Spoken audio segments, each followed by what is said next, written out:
Estimado docente, tenga usted muy buenos días. En esta oportunidad nosotros vamos a presentarle el análisis literario del cuento de La venganza del cóndor, del escritor peruano Ventura García Calderón. Mi compañero y yo hemos dividido esta exposición en dos partes. En esta primera parte les hablaré sobre el contexto de la producción de la obra, es decir, la vida y la obra del autor en este caso. Luego mi compañero desarrollará el análisis del texto propiamente dicho. Para entender este cuento, primero tenemos que conocer a su autor, que ya lo he mencionado, que es Ventura García Calderón. Nació en París el 23 de febrero de 1886. Fue segundo de 5 hermanos, hijos de Francisco García Calderón y Carmen Rey.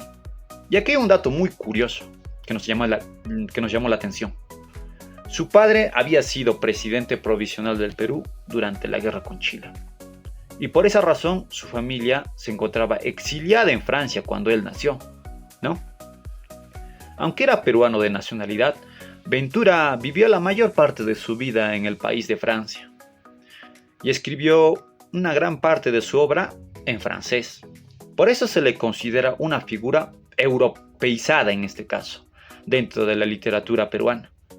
Perteneció a la generación llamada del 900, junto a otros intelectuales de esa época como José de la Riva Agüero y Víctor Andrés Belaúnde.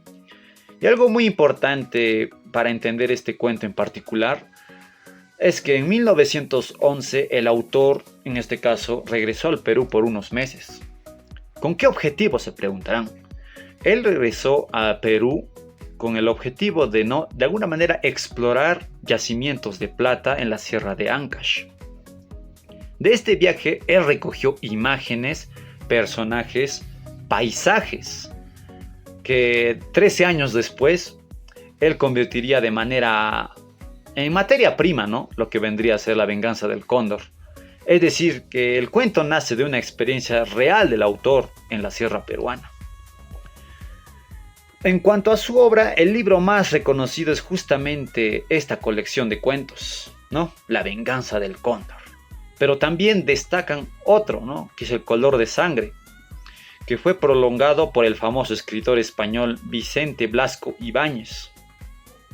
Además, en este caso, de la dolorosa y desnuda realidad y peligro de la muerte, ¿no?, que se reflejaba. Y por lo tanto, también vale la pena mencionar que García Calderón fue nominado al Premio Nobel de la Literatura en 1934, en este caso, ¿no?, lo cual demuestra el reconocimiento internacional que alcanzó. Pero hay que tener en cuenta, ¿no?, que sin embargo la crítica también ha señalado algo.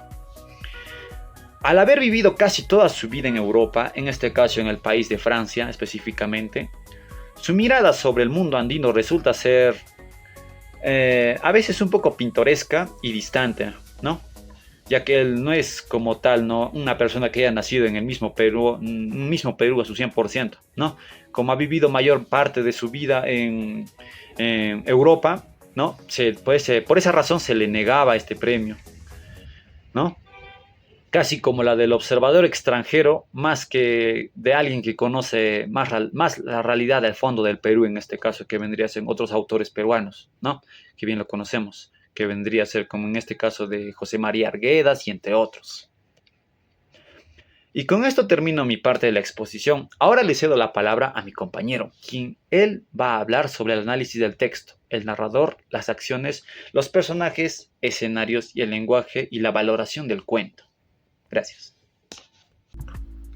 Muy buenas tardes, mi nombre es Handy Williams Quiroz Mamani y en esta oportunidad proseguiré con el análisis y la narración de este cuento de La venganza del cóndor, ¿no?, de nuestro autor Ventura García Calderón.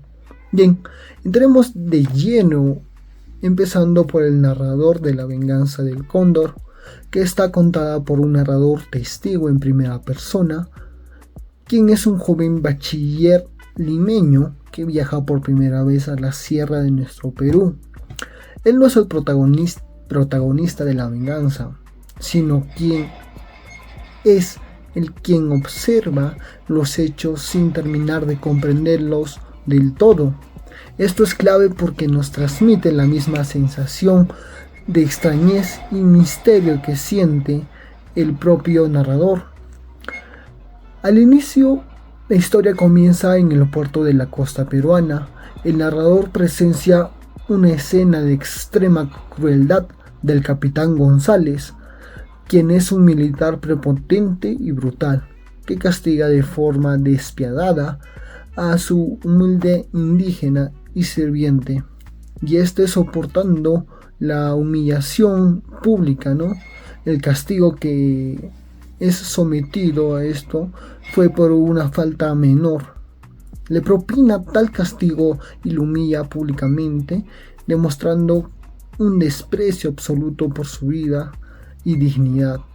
Y el indígena soporta el castigo en silencio, en total silencio, sin emitir una sola queja, pero guardando un profundo resentimiento. El nudo nos lleva a que el narrador debe emprender un peligroso viaje hacia la cordillera de los Andes. Para su sorpresa, el destino lo asigna como guía al mismo indio que había sido azotado ya antes por el capitán. Durante la travesía por los imponentes desolados paisajes andinos, reina un ambiente de tensión. El guía se mantiene distante y silencioso y sombrío, lo que despierta el temor del narrador, quien teme por el indígena decida vengarse de los blancos usándolo como a él como víctima, ¿no? Sin embargo, el guía cumple su labor con frío profesionalismo. El desenlace nos lleva al punto donde el camino se vuelve un poco más estrecho mientras atraviesan un desfiladero estrecho y al borde de un abismo se enteran de una noticia impactante, ¿no?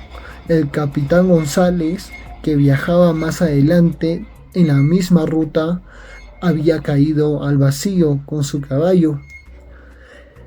Al llegar al lugar del accidente, el narrador observa la aterradora escena y nota la presencia del gigantesco cóndor sobrevolando el precipicio.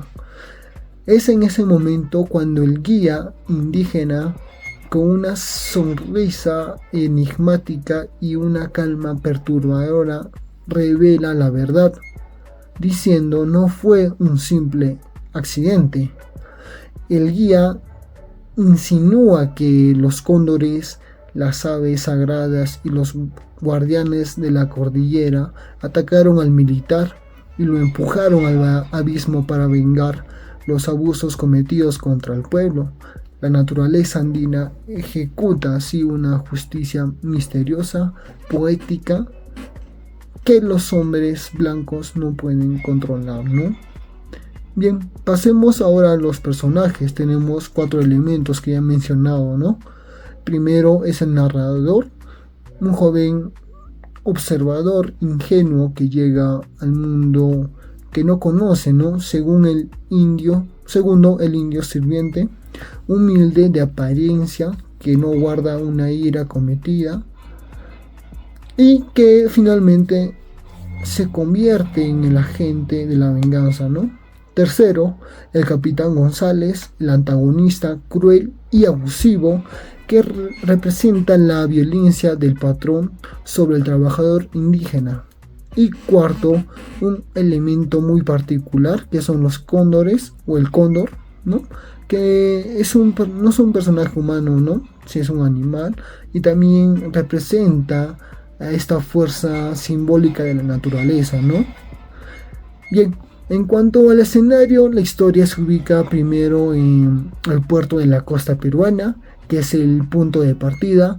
Luego se traslada a la sierra de Ancash en el camino hacia Huaraz.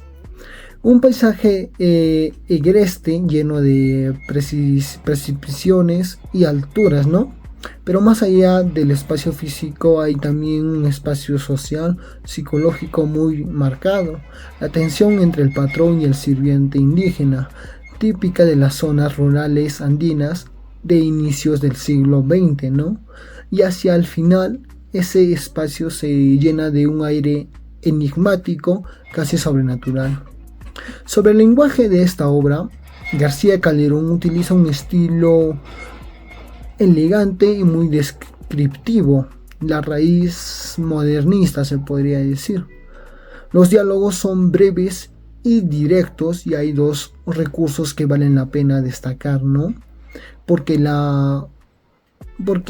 en esta obra más que todo usó nuestro autor la elipsis, porque la caída del capitán nunca se muestra directamente, solo se infiere por el sonido y por la presencia de los cóndores, ¿no? Y también tenemos la ambigüedad que calculada que mantiene al misterio hasta el último momento en toda la obra. Ahora bien, ¿qué valoración podemos hacer de este cuento? Aquí encontramos una tensión interesante, ¿no? Por un lado, el relato denuncia el maltrato del patrón hacia el indígena, pero también por otro lado tenemos lo que hace desde una mirada exotista, casi turística se podría decir, propia de un autor que, aunque peruano él, describía desde una distancia europea, ¿no? Por eso la crítica está dividida. Algunos señalan que García Calderón no conocía a fondo la realidad peruana, la realidad andina, y que la retrata de formas pintorescas.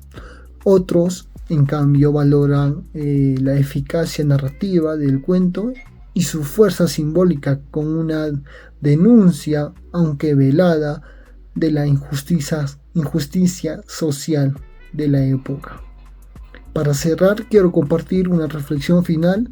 La venganza del cóndor puede leerse hoy como una alegoría de la justicia natural frente al abuso del poder, un tema que sigue vigente, ¿no? En contextos de desigualdad social, la estructura del débil que finalmente triunfa aliado con fuerzas de la naturaleza. Conecta incluso con las tradiciones del realismo mágico latinoamericano que vendría después, ¿no? Con esto mi persona y mi compañero concluimos nuestras exposiciones de esta obra de La venganza del cóndor y muchísimas gracias por su atención.